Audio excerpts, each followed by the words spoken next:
Side में क्या होता है कि लेफ्ट साइड में हमारे अंदर जो भी डेड है, जो भी पास्ट है, वो सारा रखा हुआ।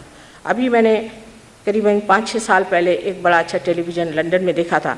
उसमें कुछ डॉक्टरों ने ये बताया कि जब आदमी कैंसर की तैयारी में रहता है या उसके अंदर कैंसर तैयार रहता है, माने वल्नरेबिलिटी उसके अंदर हो जाती, उस वक्त ट्रिगरिंग जो होता है, तो उनका कहना है उस एरिया से होता है। डॉक्टर लोग तो अपने नाम देते हैं, हालांकि अब ऑटोनॉमस कहेंगे तो पूछे ऑटो क्या, तो बता नहीं सकेंगे कि ऑटो क्या है, लेकिन हम कहते हैं ऑटो वही जिसे आत्मा कहते हैं, आत्मा ही ऑटो है। लेकिन अब कि जब जिस वक्त में हम लोग वल्नरेबल होते हैं, जिस तैयारी होती है हमारे अंदर कैंसर की, उस वक्त वो कहते हैं कि हमारे अंदर जो कुछ हमारे क्रिएशन से, हमारे बनने से आज तक जो कुछ भी हुआ, माने जो कुछ भी भूतकाल में हुआ है, वो सारा हमारे अंदर एरिया उसका बना हुआ है। और उस कलेक्टिव सबकॉन्शियस से, उस सामूहिक सुप्त चेतन से ही वो कहते हैं कि प्रोटीन 58, प्रोटीन 52 अटैक करते हैं। अब ये प्रोटीन 58 और 52 हैं क्या? ये क्या चीज़ें हैं? जो मरी हुई चीज़ है, ये अटैक करते हैं। वायरस क्या है? वायरस भी यही चीज़ है। वायरस भी ऐसी मरी हुई चीज़ें हैं जो अटैक करती हैं। और ये अटैक हमारे अंदर जब आता है, तब हमें कैंसर हो जाता है। अब ये अटैक आता है, उन्होंने कहा कि ऐसी एरिया हमारे अंदर बनी हुई है जो भूतकाल से हमारे अंदर बनी हुई, माने कलेक्टिव सबकॉन्शियस, माने सामूहिक सुप्त चेतन जिसे कहते हैं, वो हमारे अंदर पूरा बना हुआ है और वहाँ से ही ये अटैक आता है। लेकिन उस तरफ हमारा चित्त कैसे जाता है? उसका चित्त जाने के अनेक मार्ग हैं। एक तो अगर कोई आदमी बहुत रोना हो और हर समय अपने पास्ट के बारे में सोचता रहे, हम हिंदुस्तानी खास करके, हमारे देश में ये हुआ, हमारे देश में ये हो गए, हम ऐसे थे, हमारा हेरिटेज ये, और आप क्या हैं वो नहीं सोचते। हम तो कीचड़ रहे, 2-4 कमल हो गए, उसी के हम गाते रहते हैं कि हमारे यहाँ ये कमल हो गया, हमारे यहाँ वो कमल हो गया, और आप तो कीचड़ में कीड़े बने हुए हैं, उसको नहीं देखते। ऐसे लोग ज़्यादातर लेफ्ट साइडेड होते हैं और ऐसे लोग में कैंसर होने की भावना ज़्यादा है। सबसे ज़्यादा मैंने देखा कैंसर ऐसे लोगों को होता जो सबके सामने अपना सर झुकाते।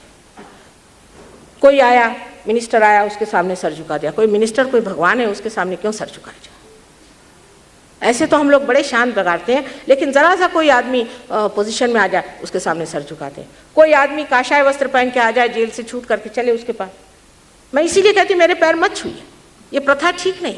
इससे आपके एकादश रुद्र यहाँ जो बैठे हुए हैं सारे के सारे भड़क जाते हैं। हालांकि मेरे साथ ये शायद न हो, लेकिन होता है। आपको ये सर झुकाना नहीं चाहिए। जब आपने किसी के सामने सर झुकाया तो आप लेफ्ट साइड चले गए। ये जो गुरुओं की महिमा है, उससे कैंसर बहुत होने वाला है और बढ़ेगा। यहाँ तो इतने तांत्रिक आपके बैठे हुए हैं कि ये ऐसा कैंसर पकड़ेंगे एक दिन कि आप समझ लीजिएगा ये सारा बंगाल खा सकते। इतने तांत्रिक आपने पाल रखे। इन तांत्रिकों से यहाँ से भगवाना चाहिए। इतना ही नहीं कि इससे लक्ष्मी नहीं आती, लेकिन इससे कैंसर जैसी गंदी बीमारी हो सकती है। इसलिए तांत्रिकों से बहुत बच के रहना चाहिए। इनकी भूत विद्या, प्रेत विद्या, स्मशान विद्या है। वहाँ से डेड बॉडीज़ को पकड़ते हैं, उसका एक विद्या है। उस विद्या से उनको पकड़ करके और आप पे उसका असर डालते हैं, आपको उसे मिसमराइज कर लेते हैं, उससे आपको मंत्रमुग्ध कर लेते हैं और आप उस चक्कर में चले जाते हैं और अंत में मेरे पास आके रोते हैं कि माँ हमें तो कैंसर हो गया। और ये चक्कर इतने खराब हैं कि लोग ज़्यादातर इसलिए कि किसी का बुरा करना है या कुछ हमें होता नहीं, इसलिए तांत्रिकों के पास जाते। इनके पास कोई चीज़ नहीं है, ये आपको कभी वो चीज़ नहीं दे सकते जो आपको पाने का है, आपको आत्मा पाने का। जो झूठे गुरु हैं जो आपसे पैसा रुपया लेते हैं और आपसे कहते हैं कि चलिए हमें इतना दीजिए, हम आपका ये भला कर देंगे, वो भला कर देंगे। परमात्मा को इसमें कोई इंटरेस्ट नहीं। कोई बबूत निकाल के देता, कोई हीरे निकाल के देता। आप ही सोचिए, दिमाग लगाइए, क्या परमात्मा आपको हीरे देगा? उसके लिए जवाहर के यहाँ जाना चाहिए। ये सब गलत चीज़ों में फंसे हुए लोगों को ही कैंसर होता है, हार्ट अटैक आता है, दुनिया भर की चीज़ें होती हैं और ज़्यादातर ऐसे लोगों को होता है। और आप लोगों की कृपा से आपने एक्सपोर्ट भी ऐसे बहुत सारे कर दिए कि फॉरेन भी मैं देखती हूँ कि दुनिया भर की बीमारियाँ और दुनिया भर की चीज़ें वहाँ हो रही। जब आदमी अधर्म में पड़ता है, माँ बहन नहीं जानता, गलत रास्ते पे चलता है, जब फ्रॉइड को इन्होंने गुरु मान लिया है। मैंने अमेरिका में 1980 में जाकर साफ साफ बताया था कि आप लोगों का सर्वनाश होने वाला है, ऐसी बीमारी आएगी कि आप लोग उससे बच नहीं पाइएगा, ये गंदे काम मत करिए, फ्रॉइड को फॉलो मत करिए। फ्रॉइड उनके लिए जीसस क्राइस्ट से भी ऊंचा आदमी, और इतना गंदा आदमी है, उसकी बात आपको मैं बता नहीं सकती। वो तो माँ के ही विरोध में है, माँ को ही जो शुद्ध नहीं मानता, माँ की ही शुद्ध आत्मा नहीं मानता है, ऐसा वो महागंदा आदमी है। और उसको फॉलो करने की वजह से अब वहाँ पर एक एड्स नाम की बीमारी है जिससे उनकी बचत नहीं, खटाखट लोग खत्म हो रहे हैं। वो भी ट्रिगरिंग जो है इसी से होता है, भूत से।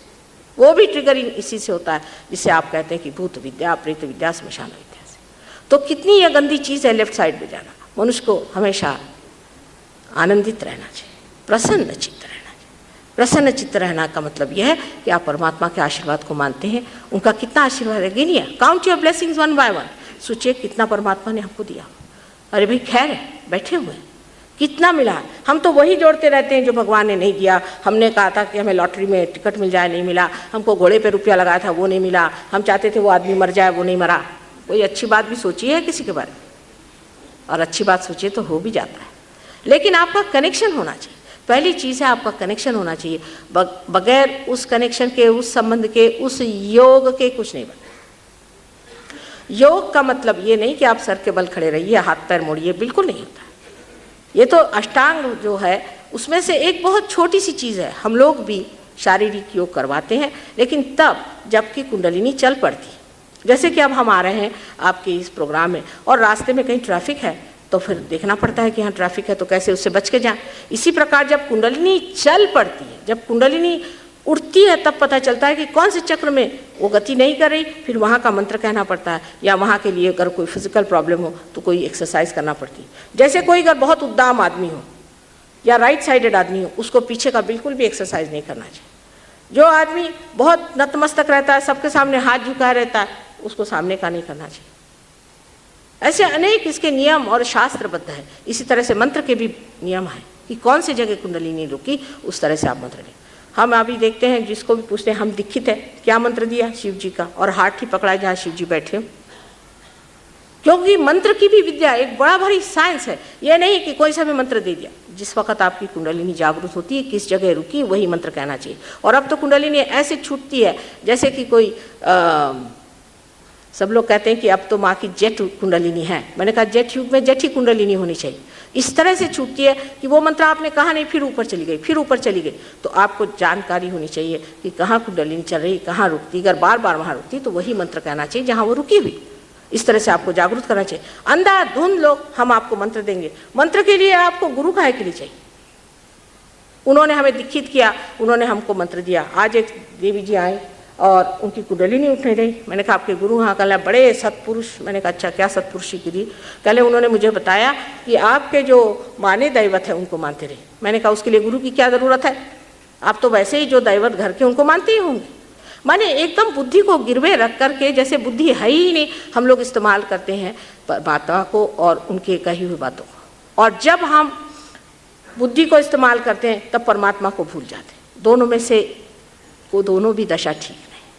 बीच की दशा है जहाँ मनुष्य सात्विक हो जाता है, और सात्विक में मनुष्य जो है संतुलन में रहता है। आप परमात्मा को माने चाहे नहीं माने, वो हैं। उनकी सिद्धता करने के लिए ही हम आए हैं आपके पास।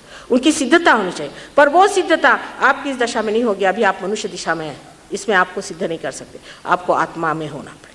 जो बड़े बड़े संत साधुओं ने कह दिया कि आत्मा को पाएं, अपने अंदर के स्वधर्म को जाने। वो स्व, उसको जानना है। उस स्व को जाने बगैर हम आपसे कह नहीं सकते कि ये क्या चीज़ है। आपको पहले जागरूक होना चाहिए, इसको प्राप्त करना चाहिए।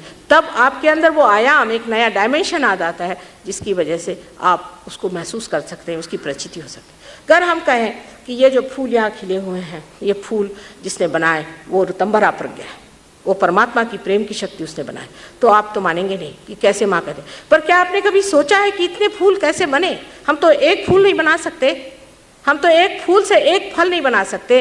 बस ऐसी मरी हुई काम करते हैं, पत्थर से कुछ बना दिया, सोचते बहुत काम करें। एक जीवंत कार्य हम नहीं कर सकते, और जो लाखों ऐसे कार्य करता है वो कोई शक्ति से ही होती होगी।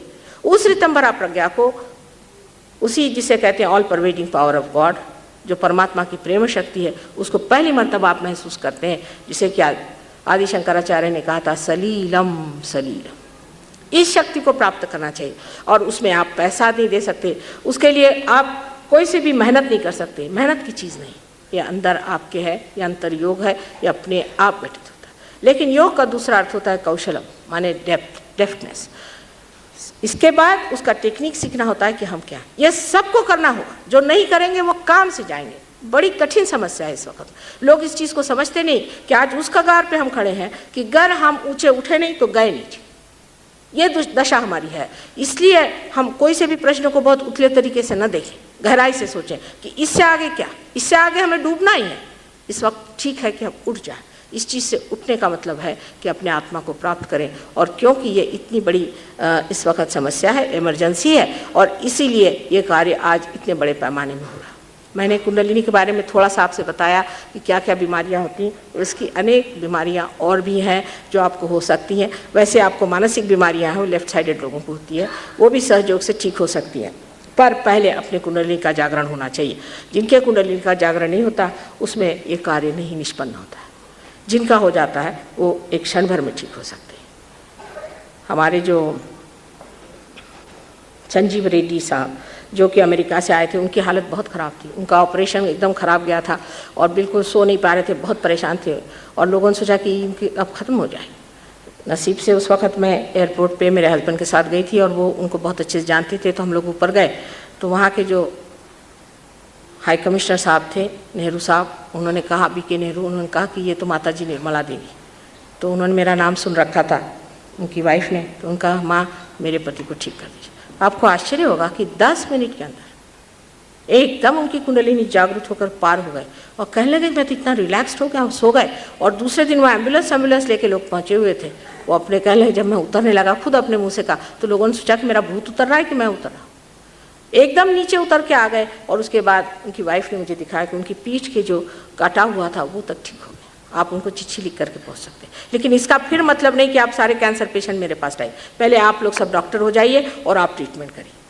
वो तो इत्तेफाक की बात थी कि मैं वहाँ पहुँच गई, और वो कोई विशेष होंगे जो इतने जल्दी उन पर असर कर गए, इतने जल्दी पा लिया। खासकर जब इमरजेंसी आती तब मनुष्य की सारी चेतना इतनी ज़्यादा तीक्ष्ण हो जाती, इतनी शार्प हो जाती कि वो जल्दी से पा लेता है।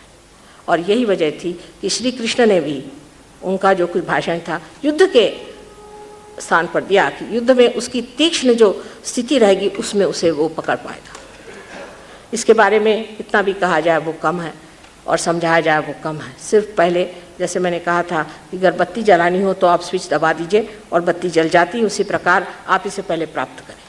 फिर उसके बाद आप जान सकते हैं कि ये कैसे हुआ, इसकी हिस्ट्री क्या है, ये कहाँ से आई, ये चीज़ क्या है, और इसके अनेक विध रूप क्या हैं, और आप किस तरह से इसके मास्टर हो सकते हैं। सिर्फ इसकी एक व्यवस्था समझने के लिए मैं आपको बताती हूँ कि हमारी मोटर में जिस तरह से एक्सेलरेटर और ब्रेक होता है, उसी प्रकार हमारे अंदर पिंगला नाड़ी और ईड़ा नाड़ी, इस तरह की 2 शक्तियाँ होती हैं।